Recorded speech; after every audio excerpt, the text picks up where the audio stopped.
The Gunners are shooting. Come on. These two games, Tottenham and Chelsea, were the games where a lot of people were looking for Arsenal to fall, so that, you know, this was the position where everybody expected that Arsenal was going to fall, and now they've scaled through these two games. Tottenham win, Chelsea win. It was not a great performance. It was not a wonderful performance, but at this point in time in the season, right, the performance does not really matter. What matters right now is getting the 3 points on the board, because Manchester City yesterday did not have the best game, but they got the 3 points. So Arsenal needs to be getting the 3 points. But one thing I am not really comfortable with is the fear. Arsenal, the fear is too much. From the fans to the players, the fear is too much. The fear is too much. Like, you can feel the tension and the fear coming from the players. It's too much. Chelsea were down to 10 men. There was no reason why Arsenal had to defend for the last 15 minutes of the game. Right? These guys are down to 10 men. That was the time for you to put them under more pressure. But instead, you allowed 10 men to put you under pressure. If Chelsea had 11 men today, they would have equalized that game. If Neto did not get a red card, Chelsea would have equalized that game, because Arsenal players are they are afraid. I understand it. I understand where the fear is coming from, but come on. You have to fight above this fear. It was this same fear that make you to drop points against Wolves. You cannot be playing with fear. And the fans, the Arsenal fans in London, you guys need to do better. You're not giving this team enough courage. Right? Yes, you say, I'm in Nigeria. How do I know how the atmosphere is? From the television, right? You can hear the sound. So many times in this match, you just see the stadium. The stadium is so quiet. Everybody's holding their nerves, right? Everybody's just under tension. And that's not good for the players.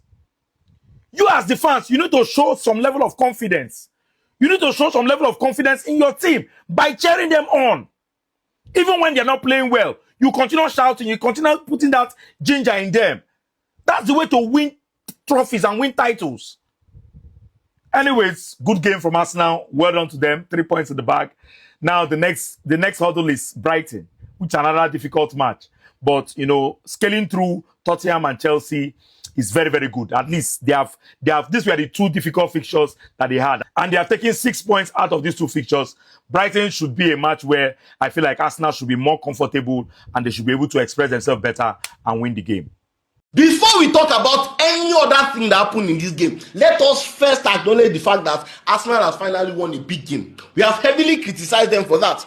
And today there was much pressure on them. Man City was 2 points behind them. They had to win against Chelsea. Chelsea will never be an easy game. But in the last 5 games against Chelsea, Arsenal have won 4 and drawn 1. That is a fantastic record. They got the job done today, although it was corner kick versus corner kick. Now on the game, as a neutral, this game was annoying. I don't know why we have gotten to a point in the Premier League where big games are now getting decided by corner kicks. It was very annoying to watch. And I don't think Arsenal fans will be really happy with this performance, honestly, because they're a much better team than Chelsea.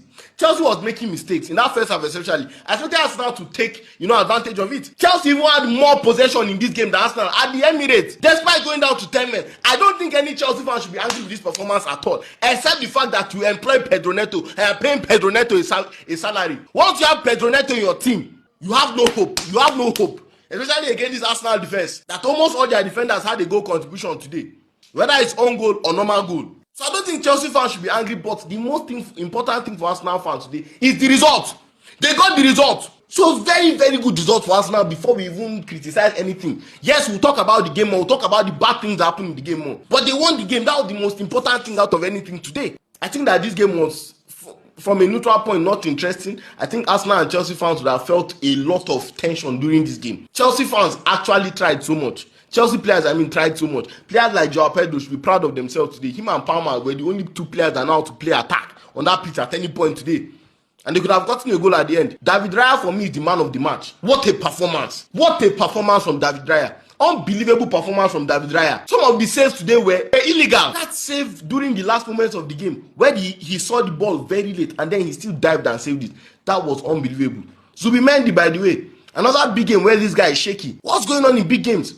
He keeps making this kind of mistakes in big games. What is going on? It's not good enough in big games.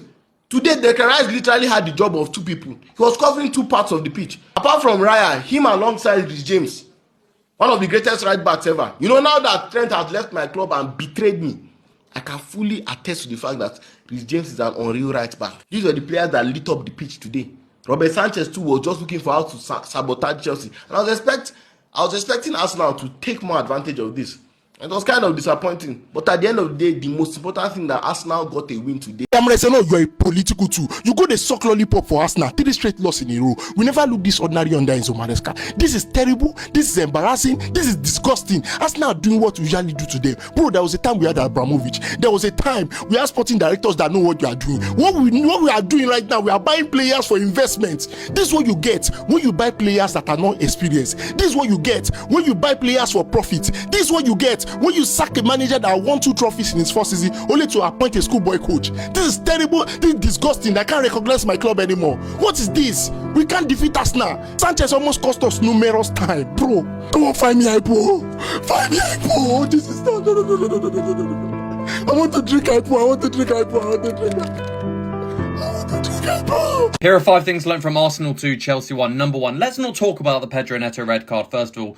Outside of that, what does he do? What does he offer us? He was the only pacey outlet that we had in this entirety of the game. The other of our wingers are injured and Garnacho's not the best of players.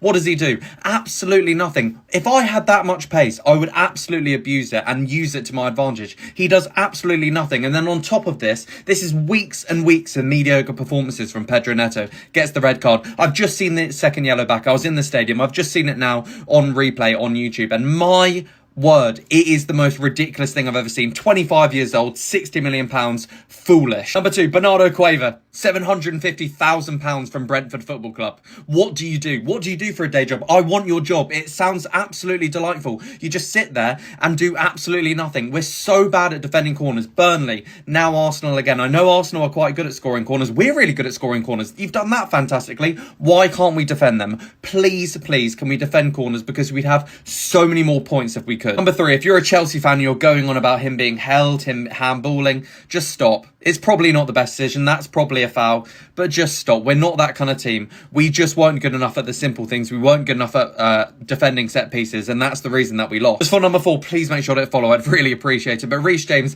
he doesn't deserve this. He absolutely doesn't deserve this. Once again, the best player on the pitch. Out of the 22, 25 players that played today, by far, by a mile, the absolute best player. And also, he was one of the only Chelsea players that came over to the fans at the end, and that doesn't go unnoticed. And number 5, another positive, I guess, is Joel Hato. I thought was really good today. Great interceptions, really just marked Saka pretty much out of the game and looked really smart in that kind of left centre-back, left-back role today. So that is a positive.